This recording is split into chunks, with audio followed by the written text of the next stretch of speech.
जमीन एका सावकारानं अंधारामध्ये ते अंगठा ते भूल घालून काय करते ते मला नाही मिळत, पण ते करून रात्रीच ते त्याला भूल पाडून ती 10 एकर जमीन या सावकाराच्या नावी व्हावी असं त्याने रात्रीच ते भूल पाडून केलं. आणि दुसऱ्या दिवशी तो न्यायाधीश साहेबांकडे न्यायालयामध्ये आला. अहो जसा न्यायालयामध्ये आला तसं साहेबांना सांगितलं तोपर्यंत तर या गरीब वारकऱ्यानं आपली केस टाकली होती, उद्या केस बोर्डावर येणार होती, पण तोपर्यंत या सावकारानं त्या न्यायाधीशाची भेट घेतली. पण भेट घेत असताना अशी घेतली नाही. हो गेले आणि गेल्याबरोबर त्या न्यायाधीशाला विचारलं, हा मग कसं काय काय होणार, मी तर तुमची भेट घ्यायला आले. अहो 10 एकर जमिनीचा वसियतनामा त्या गरीब वारकऱ्याच्या नावी या ठिकाणी आहे. या 10 एकर जमिनीचा निकाल या वारकऱ्याच्या नावी लागणार, या तुमचं काय? अहो तेच तरी विचारायला लागले का? हो त्या सावकाराकडं काळी बॅग बाबा, आणि त्या काळ्या बॅग मध्ये बोली मोठी रक्कम. जशी रक्कम काढली तसं सावकारानं सांगितलं, न्यायाधीश साहेब या 10 एकर जमिनी वाटली, 2 एकर तुम्हाला आणि 8 एकर मला द्या. पकवाजे आता काही आंबा बिलबिला झाला. हो बरं वाटलं त्याला. अहो 2 एकर जमिनीचे पैसे देऊन टाकले. आणि जसा हा सावकार माघारी येणार, पण एवढ्यात सावकारानं सांगितलं, साहेब ऐका ना, मला जरा देवलस पण येतं. आपण देवरशी म्हणतो, या शब्दाचा अपभ्रंश होत चाललाय. देवलशी खरा शब्द आहे, मला जरा देवलस पण येतं. साहेब ऐका ना, तुमचे वडील गेलेले 5 महिने झाले, मग ते कुठे गेले, कुठे राहतात, काय करतात, काय खातात, हे सगळं काही तुम्हाला जाऊन देणार मी. हो त्या न्यायाधीशाला मग तर आश्चर्यच वाटलं. म्हणे 8 एकर तुझ्या नावे. अहो जसा सावकार घरी गेला, दुसऱ्या दिवशी निकालाचा दिवस, तो गरीब वारकरी आणि हा सावकार त्या न्यायाधीशाकडे आल्याबरोबर त्या न्यायाधीशानं जशी ग्वाही फिरवली तशी आली ना 8 एकर जमीन या सावकाराच्या नावी. पाहता काय माता माऊलो, तो गरीब वारकरी रडत घरी गेला. त्याला पुढे लढण्याकरता पैसे नव्हते. मी लोभ ठेवून न्यायाने केल्यानंतर केवढं दुःख पदरात येतं हे सांगत्या. इकडे लक्ष द्या. अहो जसा वारकरी घरी गेला तसं या न्यायाधीशाच्या डोक्यात एकच निकाल तर लागला, पण 5 महिने झाले माझा बाप स्वर्गाला गेला, माझा बाप जाऊन द्या, माझा बाप दाखवा. अहो बाप दाखवा म्हटल्याबरोबर त्या न्यायाधीशाच्या बोटाला या सावकारानं पकडलं आणि जसं बाहेर नेलं. अहो सकाळी लोक ज्या रस्त्यात शौचाला करता बसतात त्या मार्गानं नेलं. मग त्या न्यायाधीशाचा बाप या सावकारानं कशात दाखवला महिला मंडळ, हे मी न सांगता तू कोबर आहे सांगते. लोभावरी ठेवणी हेते करी असत्याची न्यायनिका. लोभावरी ठेवणी हेते करी असत्याची न्यायनिका. त्यांच्या पूर्वजा पाले नरक चिरे होती दान. त्यांच्या पूर्वजा पाले नरक चिरे होती दान. लोभावरी ठेवणी हेते करी असत्य न्यायनित. बाबरी ठेवणी हेर करी असत्य न्यायनित. राजपूर्वचा पदर नरक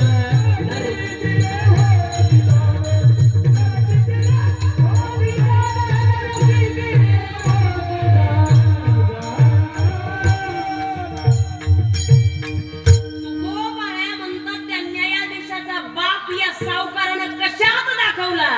अहो लोभावरी ठेवणी हेत करी असत्य न्यायनीत. ज्याच्या पूर्वजापतन नरकी किडे होती जाण. नरकातला किडाच व्हावं लागल का हो माझा बाप इथं कसा. त्यावेळी त्या सावकारानं त्या न्यायाधीशाला सांगितलं, लोभ ठेवून न्यायनीत करतो तुझा बाप इथं नरकात असेल, नाही ते का स्वर्गात असेल. नरकातच राहावं लागतं. मै बाप आपल्या पूर्वजांचं आपल्याला सुख लागावं याकरता आपण 50 वेळा जरी नारायण नागवली केला तरी या दुःखाचा भोग त्या जीवाला भोगावाच लागतो विठ्ठल.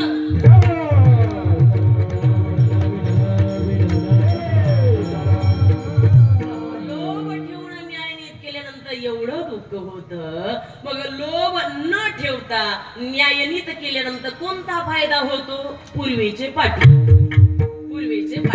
कधी पोलीस नाही, कधी तंटामुक्ती अध्यक्ष नाही, अहो कधी सर अहो कोणाचीच गरज लागत नव्हते.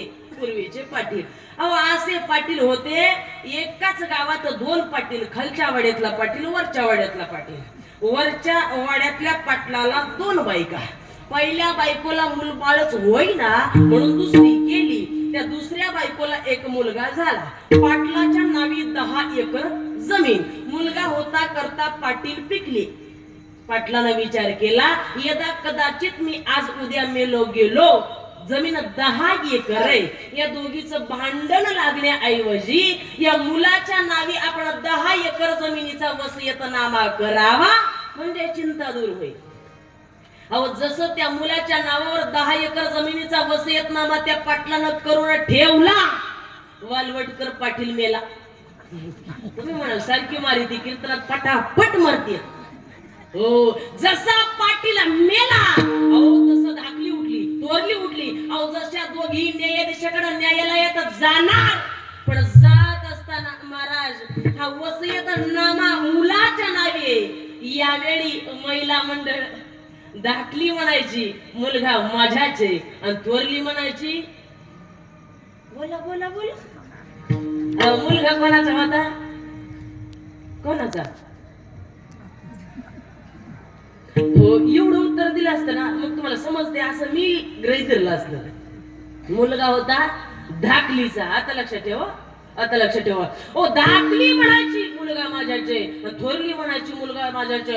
अहो न्यायाधीशाकडे गेल्यानंतर 8 दिवस झाले, 15 दिवस झाले, महिना झाला, निकालच लागला. हो नेमकं उत्तर कोणाकडून द्यावं? महिना झालं, कोर्ट बेधम झालं. आपलं त्याच्या जागी बसलो, काय करावं काय करावं काय करावं. अहो महिन्यानं खालच्या वाड्यातल्या पाटलाच्या कानावर ही बातमी जशी गेली तसं पाटील कुराड घेऊनच कोर्टात. हो अहो जसे कोर्टात गेले, लोभ न ठेवता न्यायनीत केल्यानंतर काय होतं आता हे सांगते. आता लक्ष करा.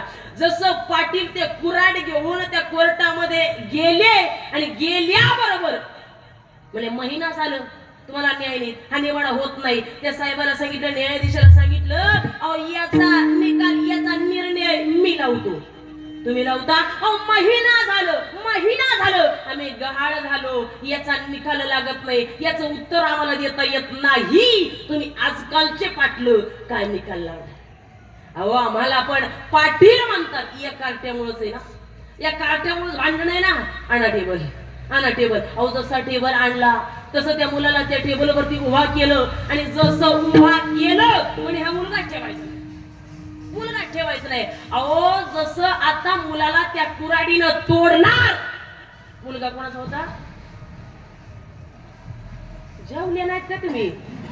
वेळ कमी पडते आपल्याला, जोरात उत्तर दे जाऊ. मुलगा धाकलीचा. अहो जशी कुराड हातात घेतली जसं त्या मुलाला तोडणार, एवढ्या थोरलीला त्या पाटलाने विचार, हा तोडू का मुलगा? अहो ती म्हणली मी वाटे तोडा. अहो जसं धाकलीला विचारलं तोडू का मुलाला? तोडू.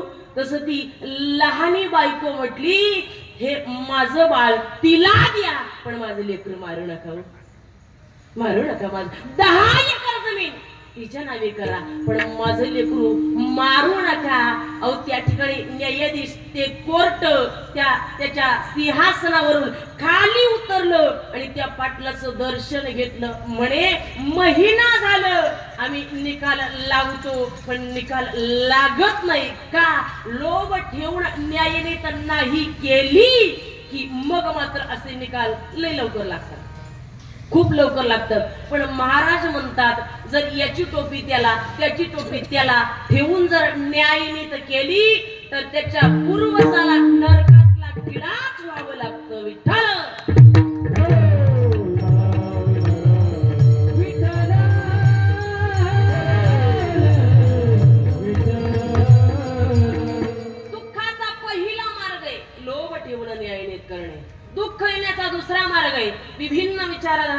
स्वीकारल्यानंतर केवढं दुःख. आता ही विस्तारानं सांगतच नाही बरं का. विभिन्न विचारधारा म्हणजे कसं पक्वाजे, तुम्हाला ही परमार्थिक क्षेत्र आवडते अगदी शॉर्टकट मध्ये, तुम्हाला ही आवडते, तुमच्या घरचे आहेत ना, लग्न झाले ना, झाले, वा वा वा, त्याला आवडते का हे, बरे बरे, तुमचं झालंच नाही, झाले, गुपचूप गुपचूप लाडू खाल्ले नाही का, त्यांना हे आवडते का, आवडते, वा. पण मला एक सांगायचंय, आपण इथं मंडप मध्ये बसलेले, अहो एखाद्याच्या पतीला कीर्तन आवडतं आणि पत्नीला म्हणावं कशाला जाता, आपला भाऊ भिजवतो ना, कशाला कथेला जाता, आपला हरभरा घरी आणायचं ना, अहो कशाला कथा कीर्तनाला जाता, अवकाळी पाऊस पडेल नाही काय, हे सगळं भिजून जाईल. याची विभिन्न दारा आणि याची विभिन्न दारा एकमेकाला सूट होत नाही, म्हणून तुकोबराय म्हणतात, तुका म्हणे एरा जे विचिन्न ते वाडे शीन सुखा मोठे. का विभिन्न विचारधारा अंगीकार होते की हिची विचारधारा याला सूट होत नाही आणि याची विचारधारा हिला सूट होत नाही. ही विभिन्न विचारधारा असली की मग दुःख पदरात पडतं. दुःख पदर दोघांनाही एकच आवडलं पाहिजे आणि तेव्हा माणसाला सुख लागतं, तेव्हा सुख लागतं. नाही तिथं पक्वास बाजूला जाऊच नको वाटल्यानंतर हो गाडी सुद्धा पंक्चर होते, नाही येता येत. म्हणून विभिन्न विचारधारा त्रास देते. वर्ग क्रमांक 3, पोपटपंची लोकांची सेवा केली की दुःख जवळचं तुकोबराय म्हणतात पहा. मुखे बोले ब्रह्मज्ञान मणिधन आणि मान, ऐसी याची करीतो सेवा, काय सुख होय जीवा, या सुखाला या जीवाला काय सुख होणार आहे. 3 मार्ग सांगितले दुःखाचे. अहो या 3 मार्ग कधीच टाळून टाका, याच ठिकाणी सोडून द्या. पण सुख येण्याचे असे 3 मार्ग आपल्या समोर मांडणारे. सुख येण्याचा पहिला मार्ग आहे धर्माने जीवन जगा, सुख जवळ आल्याशिवाय राहत नाही. वर्ग क्रमांक 2 तरी वार करी आपल्या घरी जीव घाला, सुख जवळ आल्याशिवाय राहत नाही. अहो त्या परमात्माचा, त्या देवाचा, त्या विठ्ठलाचा प्रसाद मिळवा, सुख जवळ आल्याशिवाय राहत नाही. हो. वर्ग क्रमांक 1 धर्माने जीवन जगा, धर्माने. हो. अहो छत्रपती संभाजी महाराजांना संगमेश्वरावरती पकडलं आणि पेडगाव किल्ल्यामध्ये आणून डांबलं. जसं पेडगाव किल्ल्यामध्ये आणलं तसं तख्तावरती बसलेला औरंगजेबाद खाली उतरला, गुडघे टेकवले, हात जोडले आणि आपल्या अल्लाचा नमाज पडू लागला. हे अल्लाह, मी तुझा आभारी आहे. का बरं? माझा शत्रू तू सापडून दिला म्हणून मी तुझा आभारी आहे. पण संभाजी महाराजांच्या शेजारी बसलेला कवी कलश तो संभाजी महाराजांना म्हणतो, हे संभाजी, अरे तुझं तेज पाहून तख्तावरती बसलेला औरंगजेबाद तख्त सोडून खाली उतरला आणि गुडघे टेकून तुला शरण आला. त्यावेळी तो औरंगजेबाद संभाजी महाराजांना म्हणतो, संभाजी धर्म सोड, धर्म सोड. तरी संभाजी महाराज म्हणतात, धर्म सोड, धर्म सोडणार नाही. पुन्हा औरंगजेबाद म्हणतो, संभाजी, अरे दिल्ली पासून अगदी महाराष्ट्रापर्यंत सगळी प्रॉपर्टी तुझ्या नावची करून देतो, धर्म सोड. संभाजी महाराज म्हणले, नावची, माझ्या गावाच्या नावावर केली तरी सुद्धा मी धर्म सोडणार नाही. पुन्हा औरंगजेबाद म्हणतो, संभाजी, अरे आमचा एक नियम आहे, तो नियम तुझ्या करता सोडतो. संभाजी महाराज म्हणले, कसला नियम रे? अरे आतापर्यंत काही मराठ्यांच्या मुली आमच्यात आहेत पण आमच्या मुली मराठ्यांना दिल्या नाहीत. अरे आतापर्यंत काही जाठांच्या मुली आमच्यात आहेत पण आमच्या त्यांना दिल्या नाहीत. पण संभाजी ऐक, माझी पोटची मुलगी तुला देतो आणि माझा जावई करून घेतो, धर्म. संभाजी महाराज म्हणले, जावई आणि मुलगी, अरे तू मुलगी नाही, तुझं सोनं जरी दिलं तरी मी धर्म सोडणार नाही. अहो त्या संभाजी महाराजांच्या ठिकाणी जर आपण असतो ना, आपण असतो म्हणलं असतं, औरंगजेबाद लाभे लाभ दुनाव लाव लाभच लाभ, कशाला सोडायचं, कशाला सोडायचं. पण मायबा ज्यानं धर्माने जीवन जगला त्याचं आजही नाव अजरा अमर आहे. म्हणून संभाजी महाराजांना म्हटलं गेलं धर्मवीर संभाजी महाराज, आजही म्हटलं गेलं धर्माचे माले, धर्माचे माले, धर्माचे माले.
नाही का, धर्माचे पालन. अहो या ठिकाणी धर्माचं पालन ज्याने केलं, अहो जगावं कसं याचं उत्तर शिवाजी महाराज आहेत. आणि मरावं कसं याचं उत्तर पाहायला गेलं तर मरावं कसं याचं उत्तर आहे संभाजी महाराज. याचं उत्तर धर्माने जीवन जगाल, सुख जवळ आल्याशिवाय राहत नाही. हे तुम्हाला अजिबात कळालं नसेल. गावरान गावठी अगदी आपल्या गावात असणार सांगते. गावरान बोर आणि कलमी बोर. गावरान बोर किती छोट राहत, आता नाव काढलं तर तोंडाला पाणी सुटत, एवढं गोड राहत.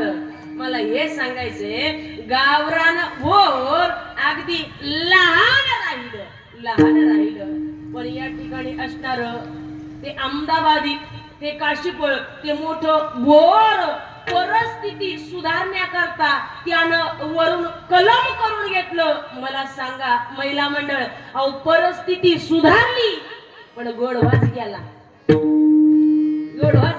पण या गावरान बोरानं आपली परिस्थिती सुधारू दिली नाही, आपला धर्म सोडला नाही, गोडवा राहिला. म्हणून वरून संकलन करून घ्यायचं नाही. अहो एखादा म्हणे धर्म सोड, तुला पॅकेज देतो, धर्म सोड. अरे तुला बंगला बांधून देतो, धर्म सोड. तुला गाडी घेऊन देतो, धर्म सोड. अरे एवढी जमीन तुझ्या नावची करून देतो, धर्म सोड. अरे त्यांना प्राण जरी आपल्यासाठी दिला तरी धर्म सोडू नका. का आपण या हिंदू धर्म संस्कृतीमध्ये राहतो, वावरतो, जन्माला आलो. ही भूमी एवढी सोपी नाही, ही भूमी एवढी साधी नाही. म्हणून माय बाप आपण भाग्यवान आहात, म्हणून धर्म सोडायचं नाही. ज्ञानोबा सुद्धा म्हणतात पहा, तैसा स्वधर्म जरी लोपला का दीपासने हरपला. कारण अंधाराचा दिवा संपला की प्रकाश त्याच्यापासून दूर झाल्याशिवाय राहत नाही. महाराज म्हणतात, एकदा का धर्माचा दिवा मालवला की सुखाचा दिवा संपला. अहो त्या ठिकाणी अंधार झाल्याशिवाय राहत नाही. म्हणून धर्माने जीवन जगाल, सुख जवळ येतो.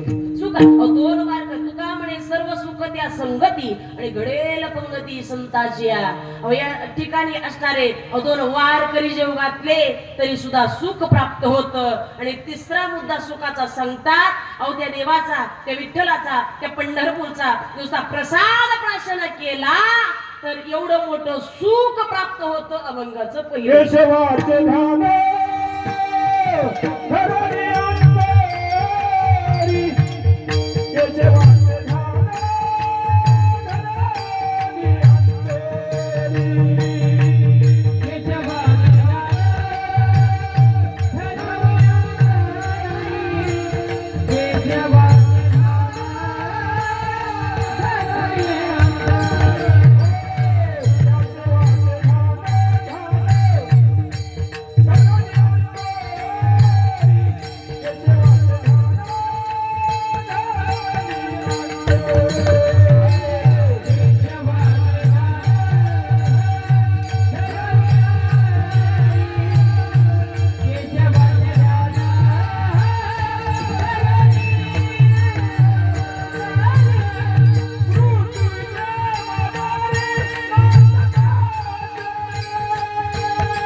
धरोनी अंतरी बघतो के माझा हरी नाचत असे. प्रत्येक संताला ज्याच्या त्याच्या जातीचा स्वाभिमान आहे आणि याच जातीचा स्वाभिमान असणारे संत गोरा कुंभार.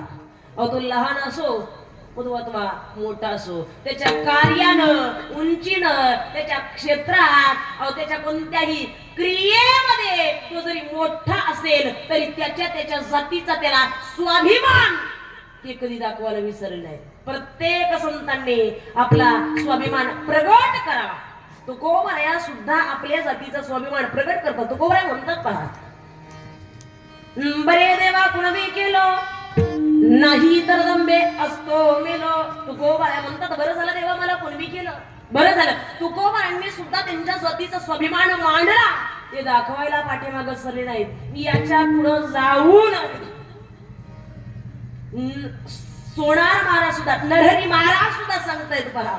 एवढ्या उच्च कोटीचे संत असणारे नरहरी महाराज सुद्धा आपल्याला सांगून जातात, देवा तुझा मी सोनार, देवा तुझा मी सोनार, देवा तुझा मी सोनार, देवा तुझा मी सोनार.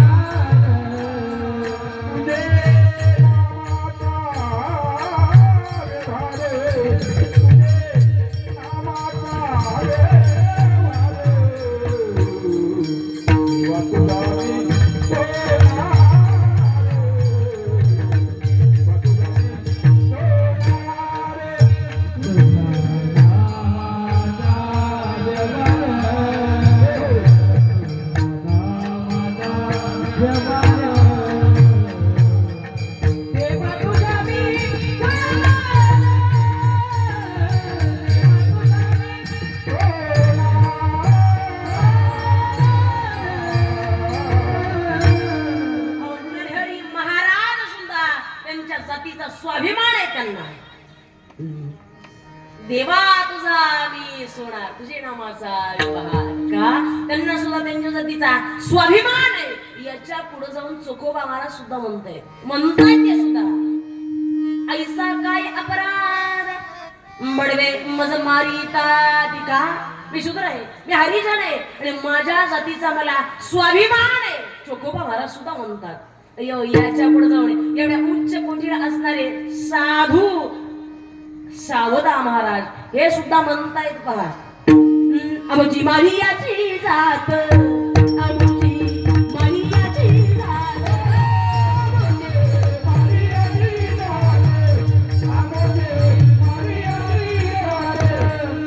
शेतीला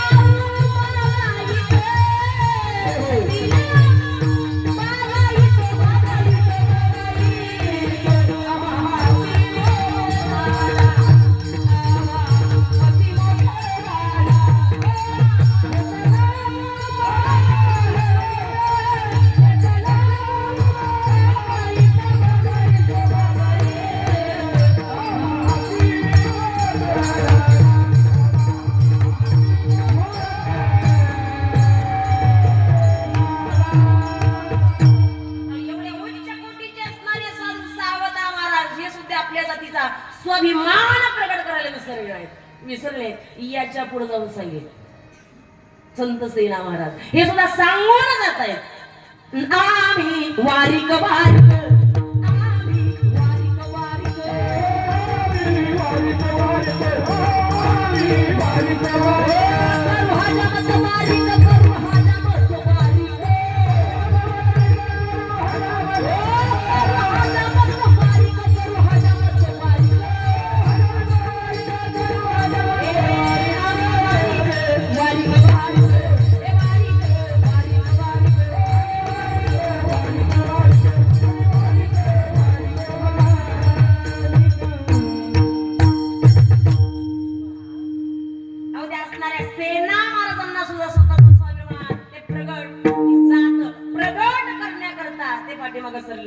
नामदेवराया सुद्धा म्हणतायत काय, मन मेरा सुई तन मेरा धागा,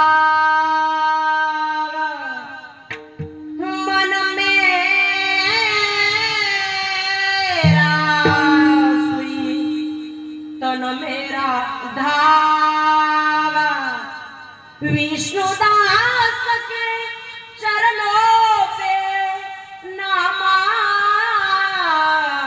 सिंबिलागा नम सिंबिलागा नामदेवराया सुद्धा त्यांच्या शिंपी कुळाचा असणारा स्वाभिमान प्रकट करण्याकरता निसर्गले एवढे संत संतांची एवढी मोठी मंदिराळी आता सांगायला वेळ नाही एवढी संतान मंदिराळी एवढे मोठे संत एवढे मोठे संत अवघ्या शतकात जन्माला आले ज्या शतकात जन्माला आले ते 11वे शतक अहो या 11व्या शतकामध्ये एवढे संत जन्माला आले महिला मंडळ या संतांच्या येण्यानं आटलेल्या नद्यांचं पाणी खळखळून वाहू लागले अहो या संतांच्या येण्यानं कळे भोर असणाऱ्या दगडांना सुद्धा हिरवे कोंब फुटू लागले अहो या संतांच्या येण्यानं वाळलेल्या झाडाला सुद्धा पालवी फुटली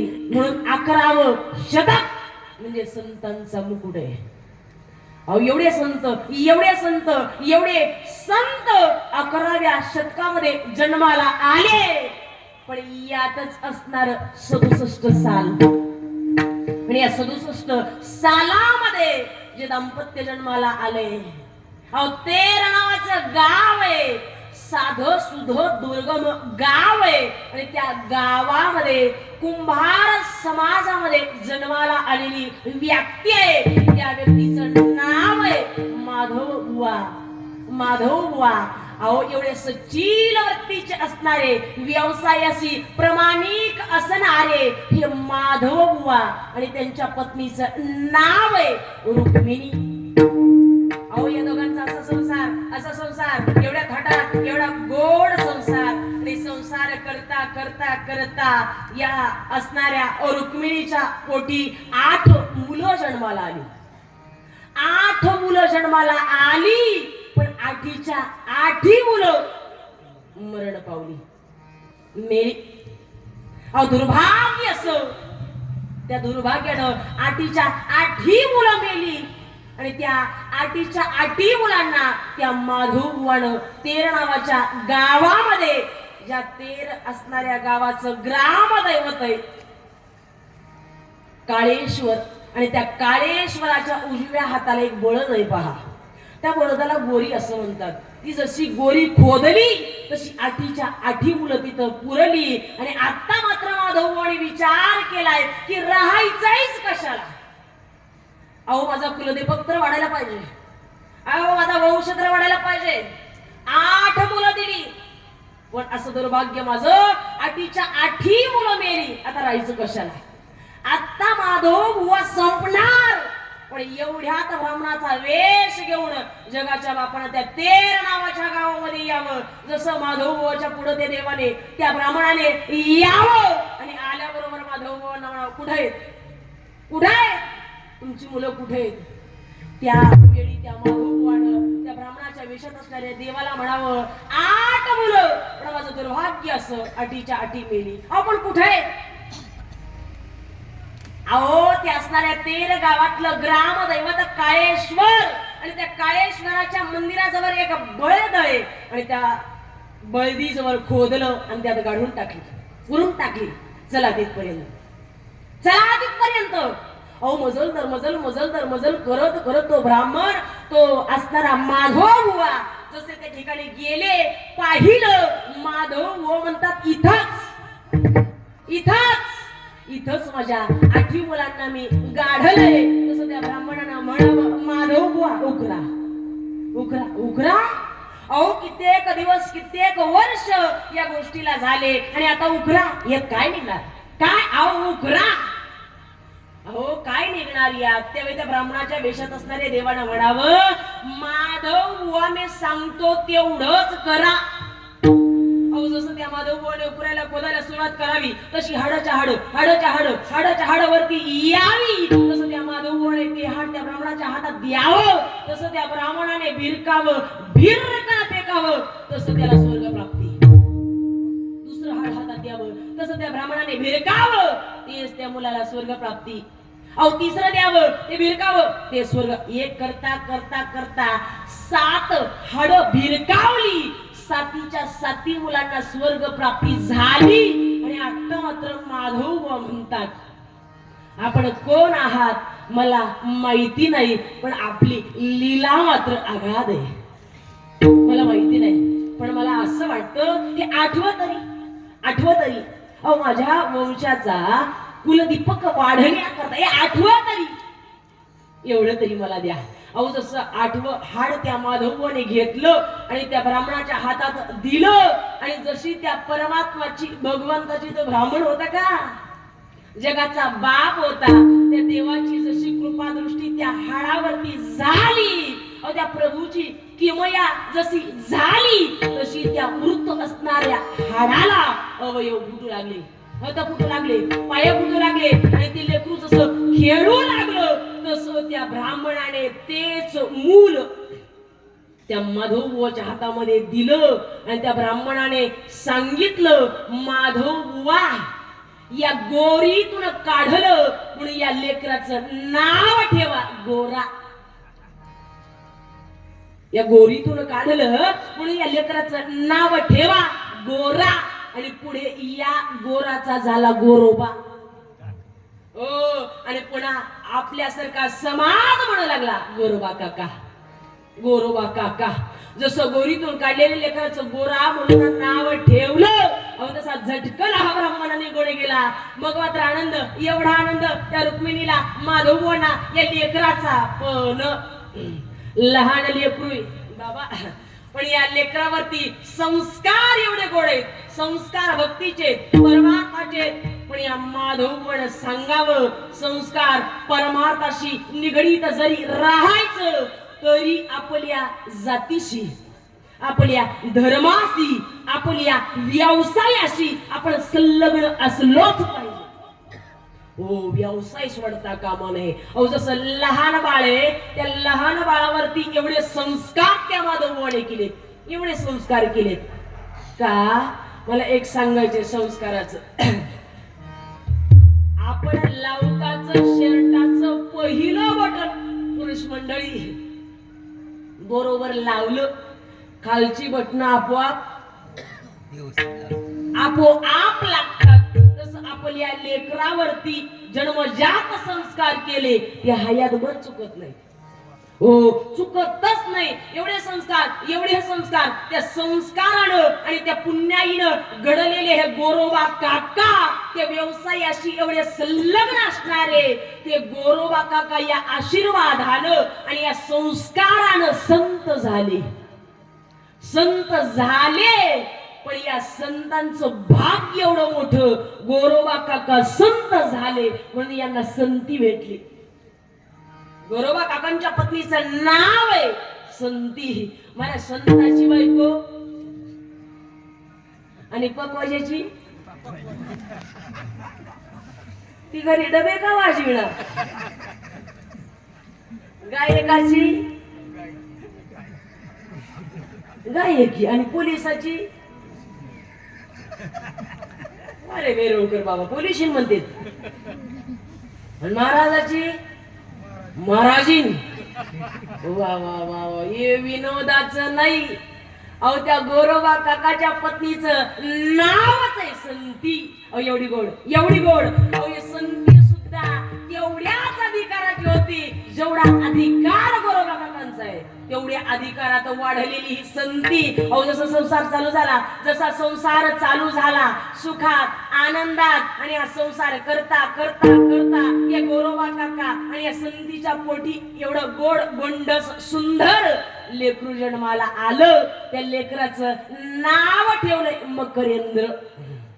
एवढं गोड लेकरू जन्माला आलं. ते खेळतय, रांगतय, आणि रांगत असणार लेकरू जसं त्या संतीने एक हंडा डोक्यावर घेतला, कमरेवरती हात ठेवला, आणि तीच संती आपल्या महाराजांना सांगते, महाराज आत्ता पाणी घेऊन येते, आत्ता पाणी घेऊन येते, जरा लेकरावरती लक्ष करावं.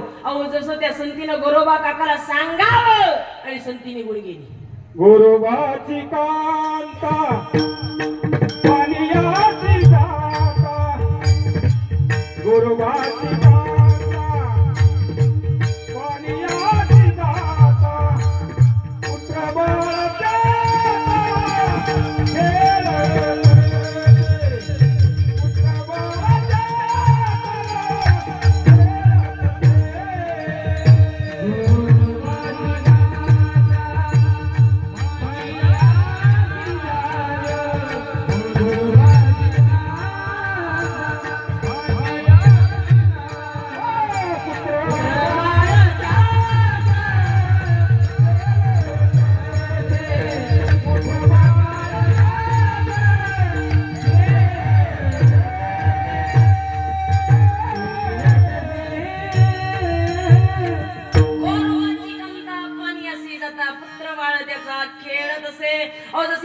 इसंती त्याची पत्नी पाण्याला गेली तसं ते लेकरूच तोपर्यंत गोरोबा काका एवढे नाचतायत चिखल मळतायत पाणी टाकतायत तोपर्यंत नाही गोरा भानावरी देह भान हरवलेले गोरोबा काका तसे चिखलामध्ये नाचतायत ते लेकरू दारातून उंबरडा ओलांडून बाहेर आलं आणि आल्याबरोबर त्या लेकरानं बाबाकडं पाहिलं आणि तो बाबा त्या चिखलामध्ये नाचतो म्हणून त्या लेकराला मजा वाटली त्याचा बाप त्या लेकराचा आकर्षक झाला लेकराचं काम एकच आहे पकवाजे त्याला येऊ नको करू नको म्हटलं की ते करणार ते लेकरूच कसलं अहो जसं ते बाहेर आलं जवळ येणार जवळ आलं आता जवळ आपण एका कौतुकानं म्हणत असतो का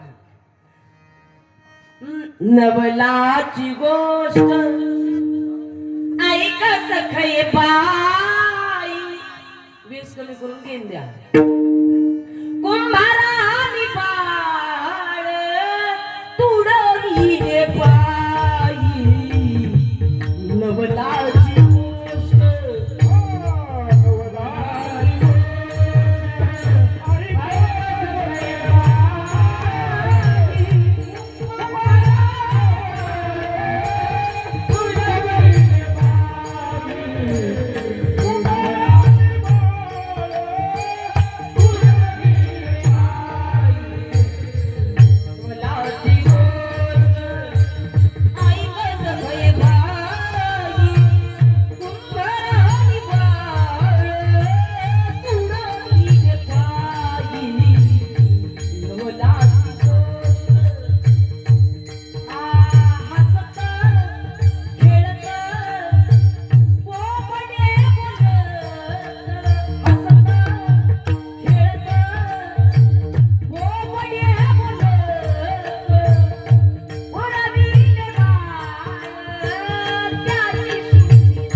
नवलाची गोष्ट काय नवल घडलं जसं ते लेकरू आलं अहो जवळ आलं ते चिखलात आलं पाण्यात आलं जसं गोरोबा काका नाचताय देह भान विसरलेले गोरोबा काका हातात चिपळ्या मुखात त्या विठ्ठलाचं नाव आणि पायाखाली चिखल तुडवण्याचं काम अहो देह भान हरवलेले गोरोबा काका का अहो नेहमी क्षणाक्षणाला या ध्यानात असणारा तो केशव त्याचं ध्यान या अंतरामध्ये एवढे मग्न आहेत एवढे तल्लीन आहेत का सतत त्याचं स्मरण आहे केवढं गोड स्मरण करत होते गोरोबा काका सांगूच का विठ्ठल विठ्ठल विठ्ठल विठ्ठल विठ्ठल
देवाने केलेल्या भजनात सुद्धा बसलेल्या लोकांना समाधी लागण्याची ताकद आहे आजच्या भजनात.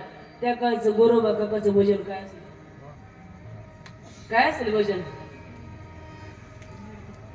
भजन आणखीन गोड केलं असतं पण माझी तब्येतच ठीक नाही हो.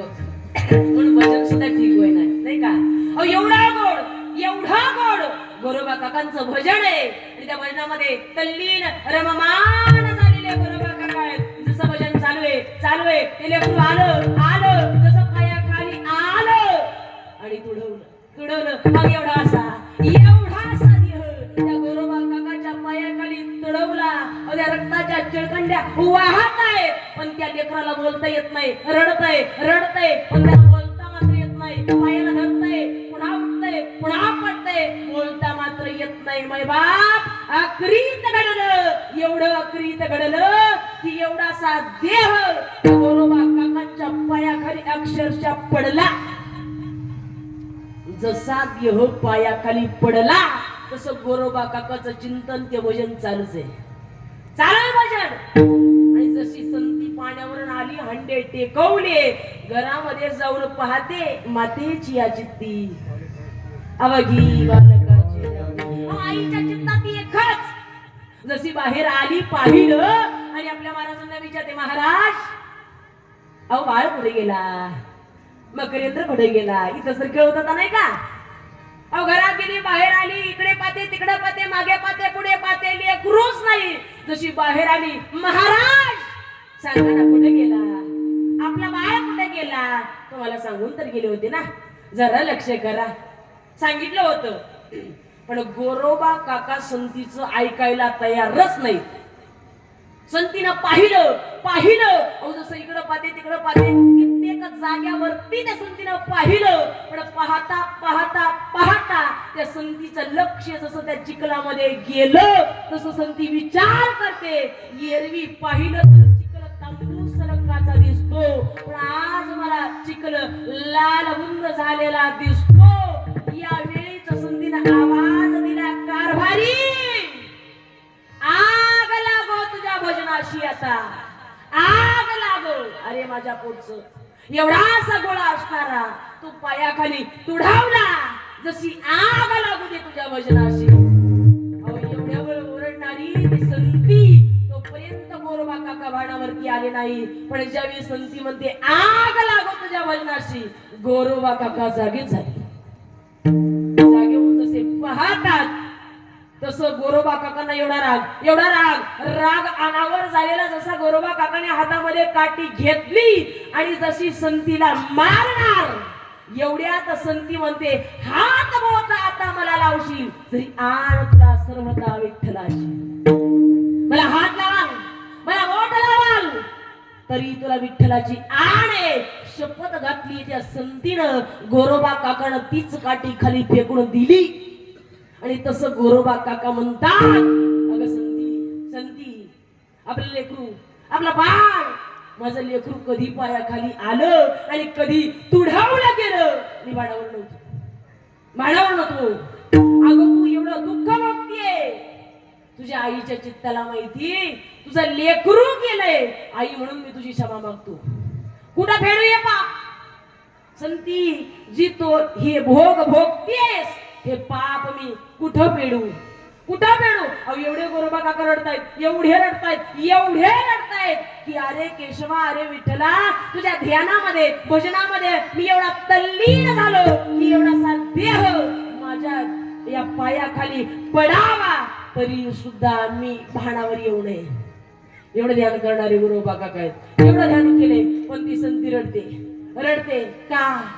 आता माझ्या वंशाचा कुलदीपक तर संपला वंश तर वाढणारच नाही पण या विठ्ठलाची आण घालून दिली. आता हा पती हा गोरोबा काका मला हातही लावत नाही स्पर्शही करत नाही तर कुलदीपक वाढणार कसा?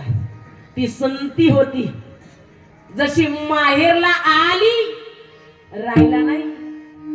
अहो जशी माहेरला आली तशी बापाची बेड घेतली. बाबा बाबा जर पती गोरोबा काका माझ्या अंगात स्पर्शही करत नाही, बोटही लावत नाही, माझं एक म्हणणं आहे माझी लहानी बहीण रामी, या रामीशी गोरोबा काकांचा विवाह लग्न लावून द्या.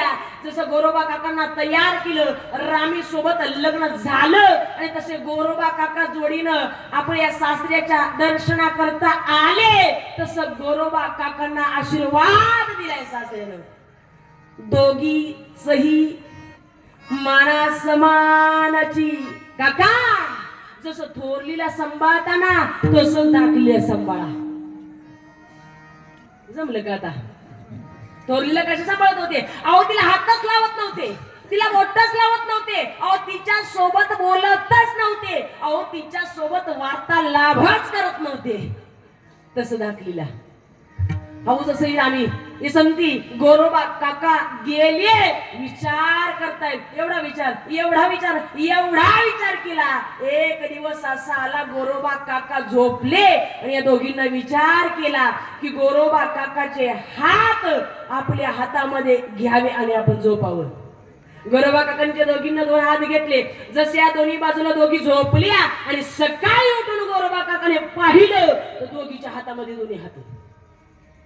दोन्ही हात. अन्याय केला माझ्या हातानं. माझ्या संतीची, माझ्या रामीची शपथ विठ्ठलाची आण घातली, विठ्ठलाची आण घातली. ही शपथ माझ्या हातानं या ठिकाणी मोडली. ते गोरोबा काका होते. हो, आपल्यासारखे दोन पायऱ्यावर चालणार नव्हते. हो, ते गोरोबा काका होते. त्या गोरोबा काकानं जसं बाहेर यावं माझ्या हातानं अन्याय केला. असं त्या दोन्ही हातावरती आपला ते कोयता तेव्हा दोन्ही हात तोडून टाकले. उगारवणी शस्त्र तोडी गेली करे आनंदला मना माझी गोरा. जसे हात तोडलेही आणि त्या तेर नावाच्या नदीमध्ये नेहून टाकलेही. नाही हो, देवाला सहन झालं नाही. सहन झालं. अहो ज्या वेळी आपल्यावरती वेळ येते त्यावेळी एक वेळा तरी त्या देवावरती आपण टाकत जावा. तो आपले आघात सहन करतो. मागे पुढे उभा राहे संभाळीत आलिया आघात. तो आघात सहन करण्याची ताकद ते विठ्ठलात आहे. पण आपलं कसं आहे माहिती का? जगायचंय ना मलाच, मरायचंय ना मेलं तरी मीच मरणार. सुख आलं तरी मलाच, दुःख आलं तरी मलाच, काही आपत्ती आली तरी मलाच, काही झालं हो.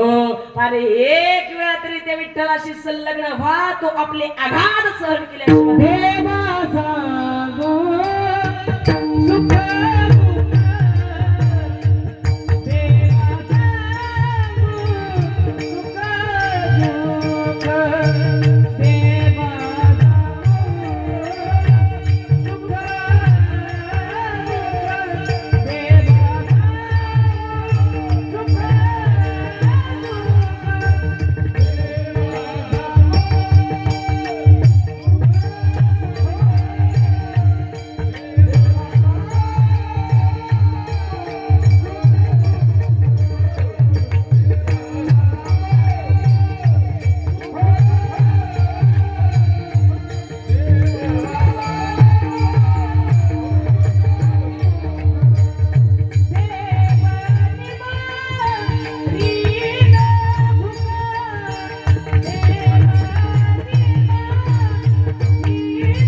पण वेळेसाठी बादशाह येणं ना आपल्याकडे काही. देवा सांगू सुख दुःख देव निवारी न बुक. आपले आघात सहन करण्याची ताकद त्या देवाकडे आहे. जसं देवाला कळालं त्याला कळतं, ज्याला न सांगता कळतं त्याला देव म्हणावं, त्याला देव म्हणावं. ज्याला सांगून कळतं त्याला माणसं म्हणावं, आणि ज्याला सांगून सांगितलं तरी कळत नाही त्याला बरं म्हणावं. जनावर चार पायाचे हो. आणि जसं देवाला कळालं निघाला. अहो जसं निघाल्याबरोबर असणारी ती पगडी डोक्यावरती घातली ती जशी काही 6 महिने धुतलेलीच नसावी. ओ धोतर घातलं तेही गाठी गाठीचं धोतर, ते फाटलेलं मुळालेलं एवढं गहाण झालेलं धोतर, गळ्यामध्ये काळा ताईत आहे. आणि जसा निघणार पण निघत असताना एकट्यानं नाही, सोबत रुक्मिणी आहे. आणि जसा निघाला आपण म्हणतो पहा, फिरत्याचा का वरती देसी मातीला आकार, विठ्ठला तू वेडा कुंभार, विठ्ठला तू वेडा कुंभार, माती पाणी उजेड वारा त्या समिसळसी सर्व पसारा, आभाळचं मग ये आकारा, तुझ्या घटीच्या उतरंडीला नसे अंतता तू वेडा कुंभार, विठ्ठला तू वेडा कुंभार. अहो जसा तो निघाला पण याच्यासोबत रुक्मिणी आहे. निघाली तर तिने पाटकळ गाठी गाठीचं ते लुगडं दंड मारलेलं, कपाळाला लावलेला तो असणारा आडवी चिरी कुंकाची, गळ्यामध्ये काळी पोत आहे. आणि जात असताना त्या रुक्मिणीनं बगलेमध्ये एक गाठोड दाबलेलं आहे. जशी निघाली पण गरुड महाराजाला कुठे सोडणार. हो गरुड महाराज या दोघांसोबत निघाले पण या गरुड महाराजांना मान मिळाला तो थेट गाढवाचा. गाढवच गरुड महाराज. हो आणि जसे निघाले तुझ्या रूपात ते 3 जण निघाले. दरकोस दरमुकाम मजल दरमजल करत करत या तेर नावाच्या गावामध्ये जसे आले. आल्याबरोबर वालवडकर मंडळी राम राम. कुठले पाहुणे. अहो मी लांबचे, आमच्या गावावरती दुष्काळ पडला, काम नाही हाताला. अहो आम्ही जाती ना कुंभार. हो पण काम नाही. अहो व्यवसायाशी प्रमाणित जशी गाडगी जशी बडकी तुम्हाला हवेत तशी. हो हवेत तशी. तसं गावकऱ्यानं म्हणावं तसं आमच्या गावामध्येही गोरा कुंभार आहे पण त्याला आता काम होत नाही. बरं झालं आले, नाही का त्या गोराच्या घरी जावा तुम्हाला म्हणेल एवढं काम. अहो तेवढंच पाहिजे होतं त्याला. एवढा आनंद एवढा आनंद एवढा आनंद त्या गोरोबा काकांच्या घरी जाण्याकरता त्याने विठ्ठला ते विठू कुंभाराला त्या रखमा कुंभारणीला आणि जसं हे 3 जण निघाले आणि आल्याबरोबर गोरोबा काकांच्या दारात हे दाम्पत्य जसं जगाच्या बापाने या विठू कुंभाराला आवाज दिला, काका. पाठीमागून रुक्मिणीने आवाज दिला, अहो काका. पुन्हा पाठीमागून विठ्ठलाने आवाज द्यावा, काका. पुन्हा रुक्मिणीने आवाज द्यावा, काकी. अहो जसं या विठू कुंभाराचा रखमा कुंभारणीचा आवाज आला तसे गोरोबा काका तडपडून बाहेर आले आणि त्या परसदारामध्ये पाहिलं हजारो सूर्यांचा प्रकाश अगदी लक्क लक्क लक्क लक्क करत होता. आणि मग मात्र गोरोबा काकांना आश्चर्याला पहारावार नाही की 3 दाम्पत्य माझ्या दारामध्ये आले. आणि त्यावेळी गोरोबा काका म्हणू लागले, सुंदर ते ध्यान उभे विटे वारी, सुंदर ते ध्यान उभे विटे वारी, सुंदर ते ध्यान उभे विटे वारी.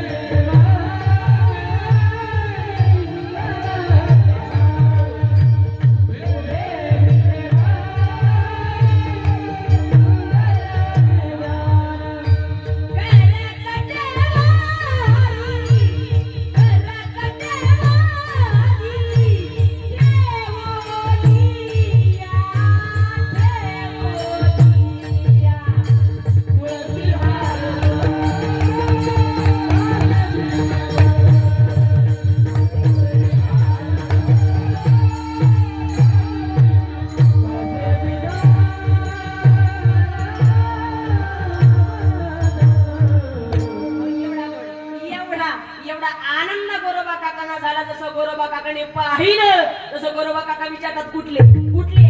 त्यावेळी या विठ्ठलानं पांडुरंगाने या देवानं म्हणावं माझं नाव आहे विठू कुंभार आणि माझी पत्नी रखमा कुंभारीण. आमच्या हाताला नाही काम, आम्ही कुंभार जातीचे आहोत. अहो द्याल ते खाऊ, जिथं राहा म्हणाल तिथं राहू. जशी म्हणाल तशी गाडगी, तशी म्हणकी अगदी गोड, एवढी सुंदर एवढी सुंदर. तुम्ही म्हणाल तसं फक्त फक्त हाताला काम द्यावं, बाकी काही मतलब नाही. फक्त या हाताला काम एवढंच बाकी काही मतलब नाही. फक्त तुमच्या घरात राहण्याकरता असरा, फक्त तुमच्या दारात राहण्याकरता, फक्त तुमच्या घरात सांगाल ते काम. अहो जसं त्या विठू कुंभारानं जशी गाडगी जशी मडकी गडवायला सुरुवात करावी, त्या रखमा कुंभारानं पाणी आणावं आणि त्या गडवानं माती वाहावी तसं या विठू कुंभाराचं गडगी मडकी घडवण्याचं काम चालू आहे. अहो जसं मला वाईट मधल्या महिलेने यावं, पैश महिना चालू नाही का ते छोटे छोटे पैसे त्या मडकी लागतात. जसं ते विठू कुंभाराच्या हातच्या घ्यावर पाहिल्याबरोबर प्रत्येकीने म्हणावं मला अहो कामच खाली नाही. प्रत्येकानं पाहिल्याबरोबर ते मडकं ते गाळवं घ्यावं आणि घरी न्यावं. पण वसुली तात्या कशी वसुली करायची त्या विठू कुंभार आहे बरं ते. पाहिल्याबरोबर मडकं, अहो ज्या मडक्याला हात महाराज त्या कुंभाराचे लागले. काय असतील ओ मडके, काय गाडी असतील ओ. कामच झाले खाली नाही. अहो रात्र दिवस गेली कळत नाही. अहो रात्र काम चालू आहे, राबणं माहितीये पण थकणं माहित नाही. एवढं काम. अहो तेर गावामध्ये पांडुरंग 7 महिने राहिलेला उल्लेख आहे. 7 महिने राहून या 3 दंपत्यानं गोरोबा काकांच्या घरी काम करावं. अहो आपल्या हाताखाली आपल्या घरच्या नीट राहत नाही. एवढा पुरुषार्थ त्या संतांनी गाजवून ठेवला की जगाचा बाप आपल्या हाताखाली, जगाची आई आपल्या हाताखाली, त्या रामी आणि संती आणि गोरोबा काकांच्या हाताखाली अगदी 7 महिने नांदले. हा पुरुषार्थ विठ्ठलाचे नाम स्मरे वेळोवेळा. अहो जसं विठ्ठलाचं नाम घेता घेता घेता एवढं काम केलं आणि जसं पंढरपूर मधल्या लोकांना कळालं, एका व्यक्तीने सांगितलं अरे 7 महिने झालं मूर्तीमध्ये मला चैतन्यच दिसत नाही. आणि मग मात्र जसे पंढरपूर मधले लोक निघाले थेट देरगाव मध्ये, एकमेकात चर्चा झाली. अरे हा देव तेर नावाच्या गावात आहे. जसे लोक तेर गावामध्ये आले विचारतायत आणि विचारल्याबरोबर पत्ता लागला त्या गोरो कुंभाराच्या घरी हा विठू कुंभार रखमा कुंभारी त्यांच्या घरामध्ये काम करतायत. अहो जसे लोक आले तसं त्या पंढरपुरातल्या लोकांनी आवाज दिलाय, गोरोबा काका कुठं ठेवला माझा देव, अहो आमचा देव कुठं ठेवला. अहो तसं गोरोबा काका बाहेर आले. कुठं ठेवला देव, तो तर माझ्या अंतरात आहे, तो तर माझ्या हृदयात आहे. कुठे असेल देव. असल्या फालतू गप्पा मारूच नका, अशा तोंड चोपड्या गोष्टी करूच नका. कुठं ठेवला देव पहिला सांगा.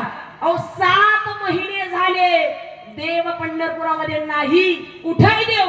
जसं जसं गोरोबा काकांच्या लक्षामध्ये येऊ लागलं, अरे 7 महिने झाले माझ्या दारामध्ये हे 2 दाम्पत्य आले, अरे 7 महिने झाले माझे हात तुटले आणि 7 महिन्यापूर्वी 2 दाम्पत्य आले. आणि चिखल करावा, माती आणावी, पाणी आणावं. जसं जसं त्या विठू कुंभारानं ती माती तुडवावी गाडगी मडकी म्हणावं तशी.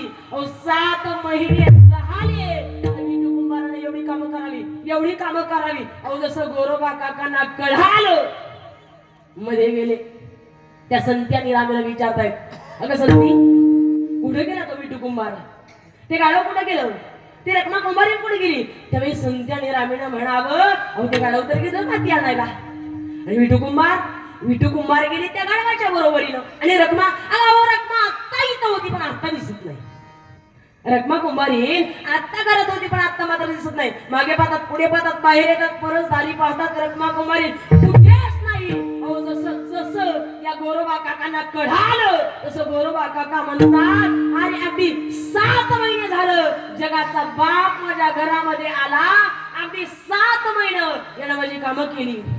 माझ्या जगाच्या आईनं माझ्या रामीची संतीचं एवढं काम केलं नाही. नाही ते काम केली. जसं गोरोबा काका बाहेर आले आणि त्या चिखलामध्ये पाहिल्याबरोबर त्या चिखलामध्ये ते विठू कुंभाराची पावले, त्या रखमा कुंभारीची पावले, त्या गाढवाची त्या गरुडाची असणारी पावले.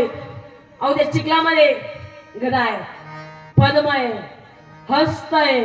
अहो त्या ठिकाणी पाहिल्याबरोबर गोरोबा काकांना एवढं दुःख झालं, एवढे अश्रू, एवढे रडू लागले, एवढे रडू लागले. गोरोबा काका म्हणतात हा पुरुषार्थ माझा नाही तर मी केलेला भजनाचा, विठ्ठलाचे नाम स्मरे वेळोवेळा. एवढे रडतात. नेत्री वाहे जोड सद्गदित का, तर हा पुरुषार्थ माझा नाही तर त्या विठ्ठलाच्या केलेल्या भजनाचा आहे. अहो आपण देवाची भक्ती करणं ही सोपी साधना आहे. आपण देवाची भक्ती करणं ही सोपी साधना आहे. पण देवानं आपली भक्ती करणं ही भक्तीची पराकाष्ठा आहे. ही भक्तीची पराकाष्ठा आहे. आणि भक्तीची पराकाष्ठा देव आपल्या घरामध्ये नांदून ठेवण्याची ताकद जर पुरुषार्थ कोणी केला असेल तर तो एकच हरिभक्त जन्माला आला. त्या हरिभक्ताचं नाव आहे संत गोरा कुंभार.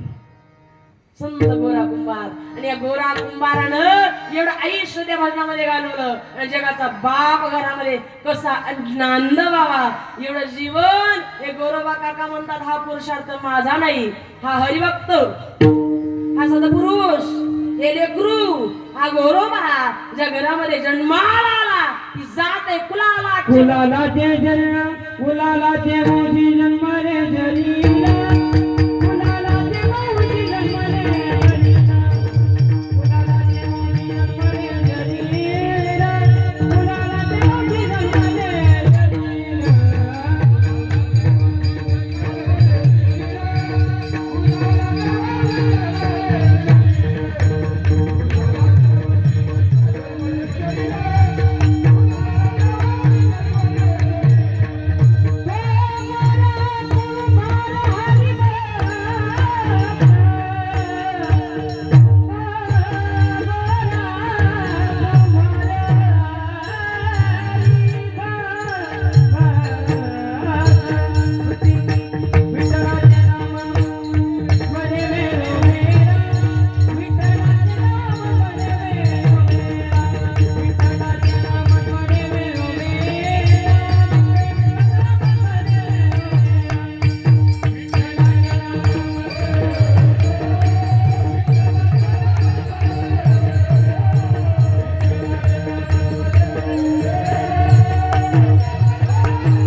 जय शोभा